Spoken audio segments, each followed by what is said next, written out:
Sebuah kisah mahakarya terbaik dari S.H. Mintarja yang sangat populer di masanya berlatar belakang kerajaan Singasari. Dengan bangga kami persembahkan kepada sahabat Permata TV tercinta semuanya dengan judul Kisah Pelangi di Langit Singasari. Pada kesempatan yang sangat baik ini, kita masuk pada episode yang ke-53. Selamat menikmati. Pada episode sebelumnya telah diceritakan, meskipun kuda Sempana sama sekali tidak tahu kenapa Akuwu itu tiba-tiba menjadi marah. Dengan demikian maka kuda Sempana sama sekali tidak berani lagi membantahnya. Dengan kepala terkulai lemah, ia duduk di lantai di samping pintu bilik kanan itu.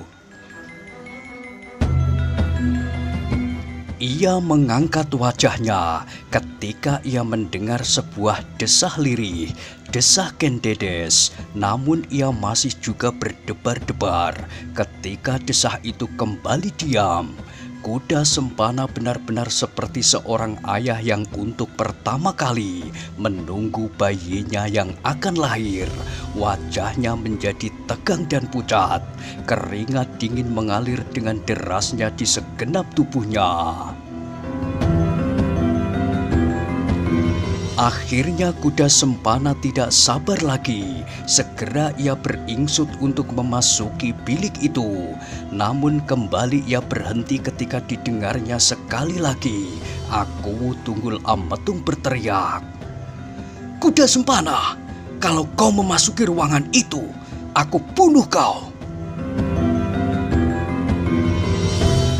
Kuda Sempana benar-benar menjadi berdebar-debar mendengar ancaman itu. Bukan karena ia takut, namun ia merasakan sesuatu keanehan pada nada suara Akuwu Tunggul Ametung itu. Kuda Sempana sama sekali tidak dapat meraba apakah sebenarnya yang sedang dipikirkan oleh Tunggul Ametung. Apalagi ketika Tunggul Ametung itu kemudian berkata, "Kuda Sempana, daripada kau menunggu dengan gelisah di muka bilik itu, tinggalkanlah ruangan ini, kembalilah ke barakmu, dan tunggulah di sana sambil beristirahat." Kuda Sempana memandang wajah Akuwu Tumapel itu dengan hampir tak berkedip. Dicobanya untuk mengerti kata-kata itu, namun semakin direnungkannya, maka dadanya menjadi semakin berdebar-debar. Ketika kuda Sempana belum beringsut dari tempatnya, maka sekali lagi Tunggul Ametung itu berkata, "Tinggalkan kuda Sempana, tinggalkan, tinggalkan, kau dengar?" Wajah kuda Sempana menjadi tegang. Dicobanya untuk menjawab kata-kata itu. Katanya, "Akuwu, kalau Akuwu tidak berkenan aku di sini, biarlah gadis itu aku bawa ke dalam barak hamba." Wajah Tunggul Ametung yang merah itu menjadi semakin membara. Sekali ia meloncat berdiri dan sambil menunjuk pintu keluar, ia berteriak, "Keluarlah lewat pintu ini, atau kau tidak akan dapat keluar sendiri untuk seterusnya." Terasa sesuatu bergelora dengan dahsyatnya di dalam dada kuda Sempana. Ia sama sekali tidak dapat meraba apakah yang tersimpan di dalam hati Akuwu Tunggul Ametung itu. Namun ia kini menyadari bahwa Akuwu Tunggul Ametung benar-benar sedang marah atau sedang menjadi bingung. Sehingga dengan demikian, maka tak ada jalan lain yang dapat dilakukan kecuali menuruti perintah itu. Maka kuda Sempana itu pun membungkukkan kepalanya sambil menyembah. "Baik tuanku," katanya. Terdengar suaranya gemetar. "Tetapi bagaimanakah dengan Kendedes?" Kemarahan Tunggul Ametung itu pun menjadi semakin memuncak, sehingga tiba-tiba tubuhnya menjadi bergetar. Dengan lantangnya ia berteriak, "Kuda Sempana, kali ini kesempatan yang terakhir. Keluar dari pintu ini." Kini Kuda Sempana benar-benar tidak berani untuk bertanya lagi. Perlahan ia berjalan keluar dari ruangan itu dengan kepala tunduk. Di luar pintu ia masih berpaling. Tetapi ketika dilihatnya Aku Tunggul Ametung memandangnya dengan wajah yang menyala, maka kembali ia menundukkan kepalanya dan berjalan meninggalkan ruangan itu. Betapa hati Kuda Sempana itu menjadi risau. Tiba-tiba ia menjadi sangat cemas. Ia cemas akan kehilangan Ken Dedes. Sejak semula telah terkandung tekad di dalam batinnya bahwa ia harus mendapatkan gadis itu. Ketika gadis itu masih berada di Panawijen, meskipun telah dipertunangkannya dengan Wiraprana serta mendapat perlindungan dari Mahesa Agni yang tak dapat dikalahkannya, namun setiap kali masih juga tumbuh di dalam hatinya harapan untuk dapat mengambil gadis itu. Tetapi kini ketika Ken Dedes telah berada di Tumapel, maka ia menjadi sangat cemas melampaui masa-masa yang lalu. Gigi Kuda Sempana itu gemeretak ketika ia sampai pada sebuah pikiran. Apakah aku akan membatalkan niatku ini? Apakah Ken Dedes seterusnya akan tinggal di dalam istana? Tidak. Kuda Sempana itu menggeram. Namun ia untuk seterusnya tidak berani lagi mencoba memikirkan apakah yang kira-kira akan terjadi. Sepeninggal Kuda Sempana, Tunggul Ametung menjadi seperti seorang yang kehilangan keseimbangan. Berbagai perasaan telah memburunya. Sekali-kali ia mendengar suara dari bilik kanan, suara Nyai Puroni dan seorang emban yang membantunya. Sekali-kali ia melihat emban itu pergi keluar, mengambil air dan beberapa buah jeruk. Kemudian kembali mereka tenggelam di balik pintu bilik itu. Tunggul Ametung itu pun kemudian berjalan hilir mudik sedemikian gelisahnya di muka bilik itu. Tetapi tiba-tiba ia menggeram. Hei, apakah aku sudah gila? Apakah peduliku atas gadis itu? Biar saja mati atau tidak, kenapa aku menjadi risau karenanya? Tunggul Ametung itu menghentakkan kakinya. Kemudian ia berjalan cepat-cepat meninggalkan ruangan itu, masuk ke dalam biliknya sendiri. Seorang juru panebah terkejut bukan kepalang ketika tiba-tiba saja Aku Tunggul Ametung sudah meloncat masuk ke dalam bilik itu. Demikian terkejutnya sehingga ia terloncat berdiri. Tetapi Aku yang masuk ke dalam bilik itu pun terkejut pula. Gila! Teriak Aku. Apa kerjamu di sini? Ampun tuanku, hamba sedang membersihkan pembaringan tuanku. Kenapa baru sekarang? Hamba sangka tuanku tidak segera kembali berburu. Apa Aku tiba-tiba menangkap rambut juru panebah itu sambil membentak. Jadi kalau aku tidak ada di bilik ini, tidak pernah kau bersihkan? Ampun tuanku, juru panebah itu tiba-tiba menangis. Ampun, bukan maksud hamba berkata demikian. Maksud hamba, baru nanti senja akan hamba bersihkan. Setelah sehari ini, 2 kali hamba bersihkan. Tadi pagi-pagi, setelah tuanku bangun, dan siang tadi, ketika hamba membersihkan segenap ruangan ini. Pergi! Pergi! Bentak Aku yang marah itu. Demikian Kemudian rambut juru panebah itu dilepaskan, maka segera ia terjatuh duduk di lantai sambil menyembah. Kemudian perlahan-lahan ia bergeser dan keluar dari ruangan itu. Tetapi begitu ia keluar dari pintu bilik, maka segera lenyaplah tangisnya.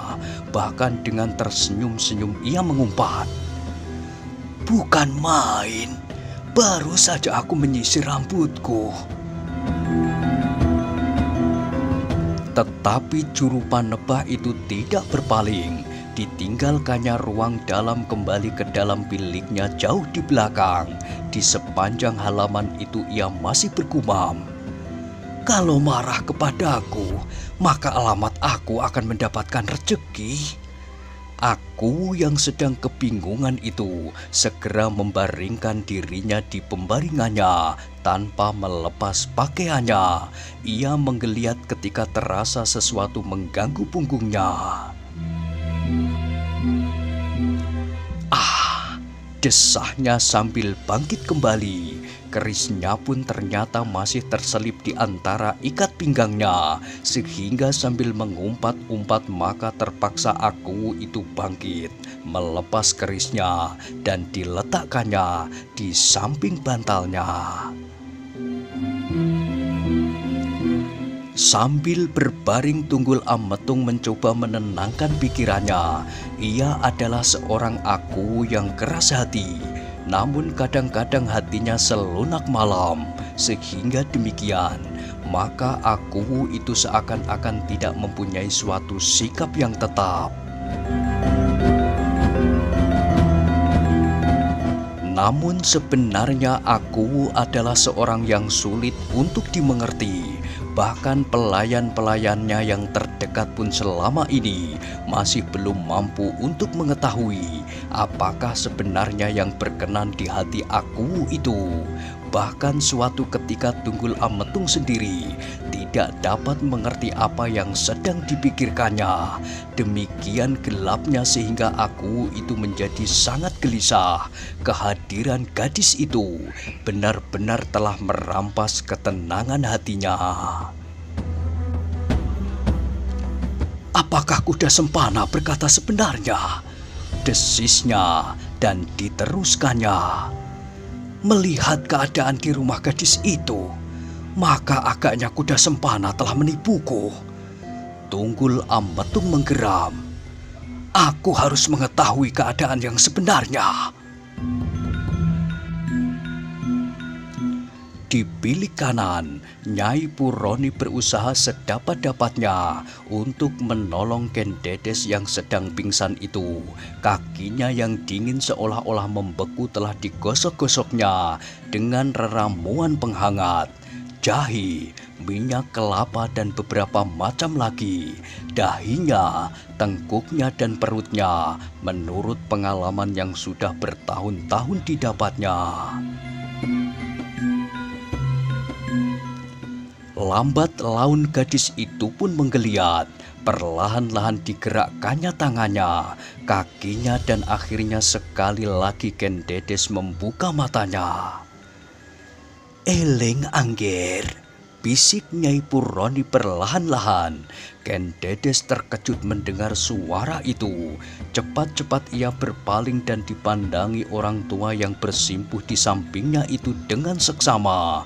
Namun alangkah kecewanya, orang tua itu bukan embahnya, bukan pemomongnya yang seakan-akan sudah menjadi ibunya sendiri.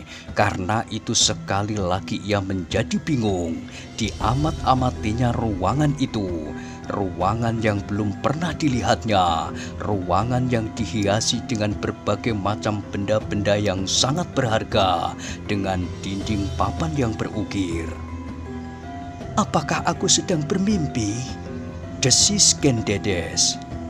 "Tidak, Nini, kau sama sekali tidak bermimpi," sahut Nyai Puroni. Sekali lagi Ken Dedes berpaling. Dipandanginya wajah dukun tua itu. Kemudian katanya, "Siapakah engkau, Nyai?" "Aku adalah seorang dukun, Nini. Dukun yang diminta oleh aku mengobati Nini yang sedang pingsan." Aku Wu, ulang Ken Dedes. Iya Nini, Nini datang bersama aku Wu dan kuda sempana, bukankah demikian? Oh, desah gadis itu. Dicobanya untuk mengingat-ingat apakah yang telah terjadi. Selapis demi selapis dikenangnya kembali apa yang sudah terjadi itu. Kuda sempana, aku dan beberapa orang prajurit, Wiraprana dan para cantrik. Tiba-tiba Ken Dedes itu memekik kecil, tangisnya meledak seperti bendungan pecah, ditelungkupkannya tubuhnya sambil menyembunyikan wajahnya pada kedua telapak tangannya. Nyai Puroni tiba-tiba menjadi bingung. Kenapa gadis ini tiba-tiba menangis? Karena itu maka untuk sesaat Nyai Puroni itu terbungkam. Meskipun tangannya membelai rambut Ken Dedes dengan kasih seorang tua, tetapi ia tidak dapat menghiburnya dengan kata-kata. Ia tidak tahu persoalan apa yang telah terjadi. Sesaat bilik itu menjadi sepi, hanya isak Ken Dedes sajalah yang terdengar. Sekali-kali terdengar desah Ken Dedes menyebut nama ayahnya, Mahesa Agni dan Wiraprana. Namun tidak sedemikian jelas, sehingga Nyai Puroni menjadi semakin bingung karenanya. Demikian bingungnya, sehingga tiba-tiba saja ia bertanya, "Nini, kenapa kau menangis?" Mendengar pertanyaan itu, tangis Ken Dedes menjadi semakin keras dan bahkan hampir tak dapat ditahannya. Nyai Puroni yang meskipun tidak tahu sama sekali apa sebabnya gadis itu menangis, tiba-tiba air matanya telah meleleh pula tanpa setahunya. "Diamlah, Angger." Nyai Puroni mencoba menghiburnya.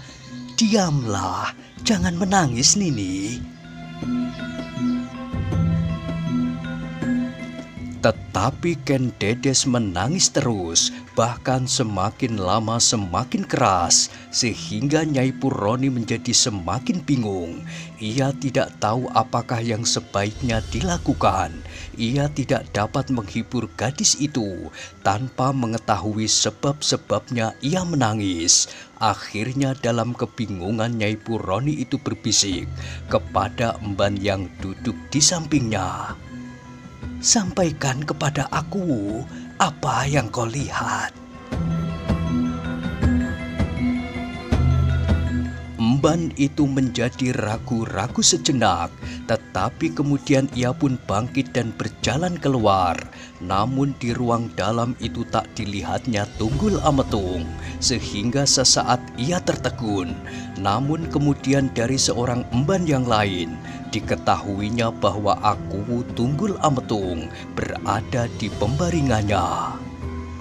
"Tolong sampaikan kepada aku bahwa gadis itu telah sadar, tetapi ia menangis saja," berkata emban itu. Emban yang lain menggelengkan kepalanya. Jawabnya, "Tidak, aku tidak mau masuk ke dalam bilik selagi aku ada di dalamnya." "Kenapa?" Emban itu tidak menjawab. "Cepat, sampaikanlah kepada aku." Emban itu tidak juga menjawab, tetapi ia menggeleng. "Kenapa? Kenapa?"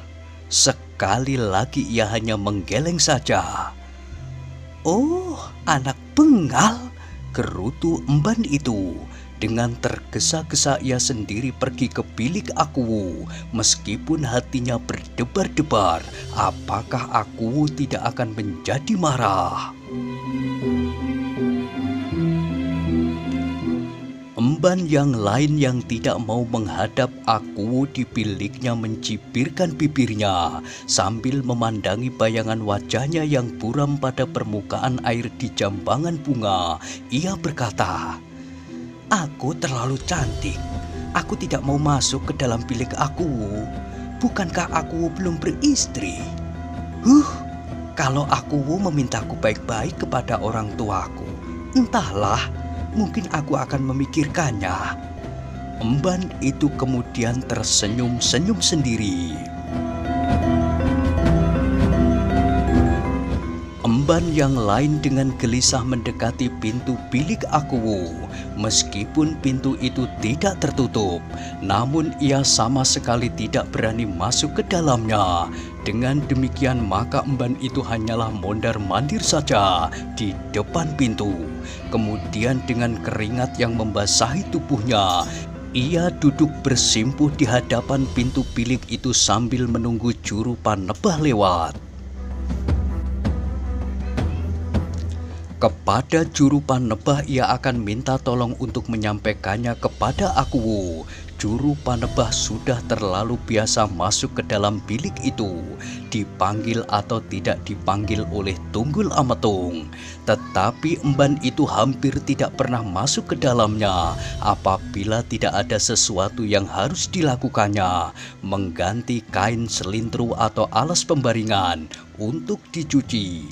Pekerjaannya adalah membersihkan dan merawat sentong-sentong kiwo, tengen dan sentong tengah. Tetapi ternyata Akuwu mendengar langkah yang mondar-mandir itu, sehingga karena itu maka segera ia bangun dan berjalan. Ketika Akuwu Tumapel itu melihat emban yang menunggui Ken Dedes, maka dengan tergesa-gesa Tunggul Ametung bertanya, Bagaimana dengan gadis itu?" Emban itu pun kemudian duduk bersimpuh sambil menyembah. Katanya, "Ampun tuanku, gadis itu telah sadar, tetapi sejak tadi selalu menangis saja. Nyai Puroni tidak berhasil menghiburnya." Wajah Akuwu itu pun tiba-tiba menjadi bertambah tegang.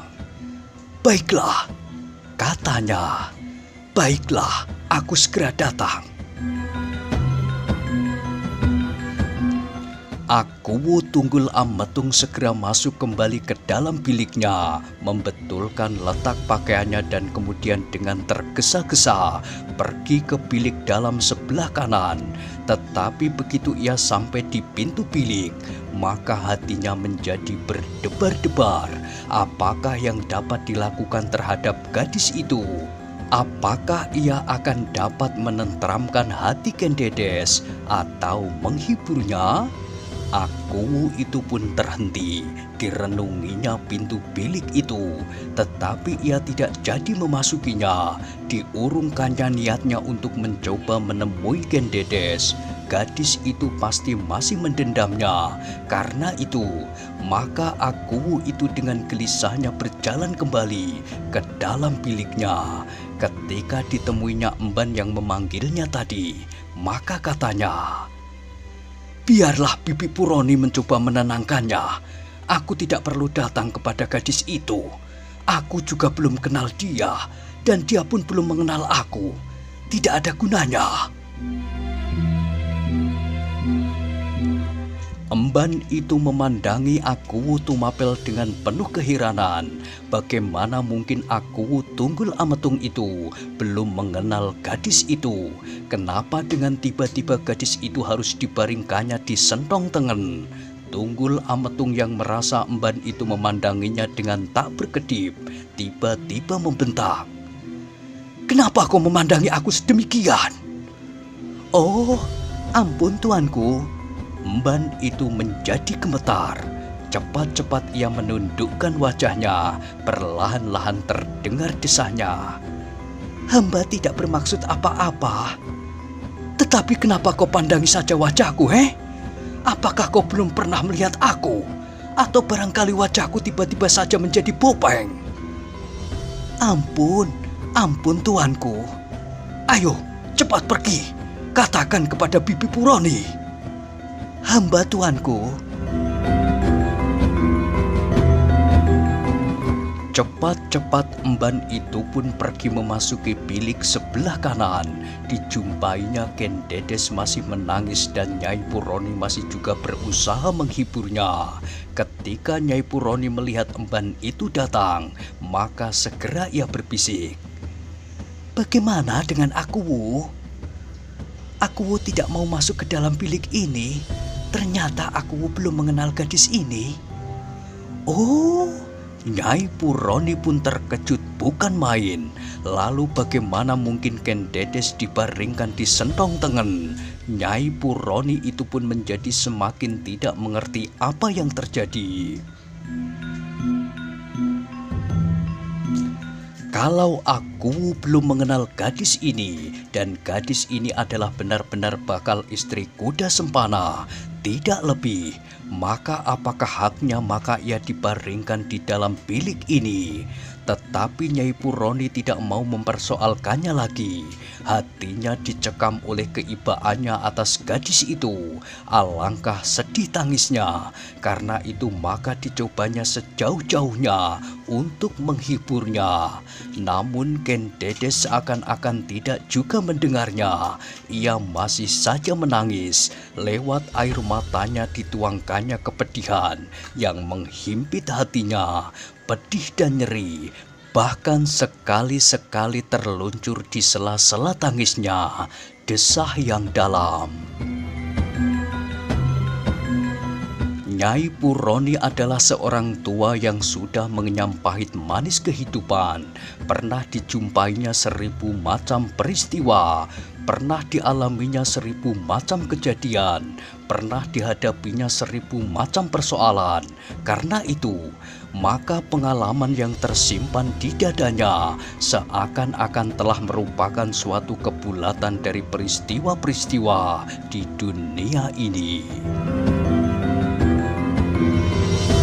Peristiwa-peristiwa yang pernah dilihat, dialami dan dihadapinya. Karena itu maka menghadapi Ken Dedes ini pun, Nyai Puroni segera dapat meraba-raba apakah agaknya yang telah mendorong gadis itu kemari dalam keadaan yang menyedihkan.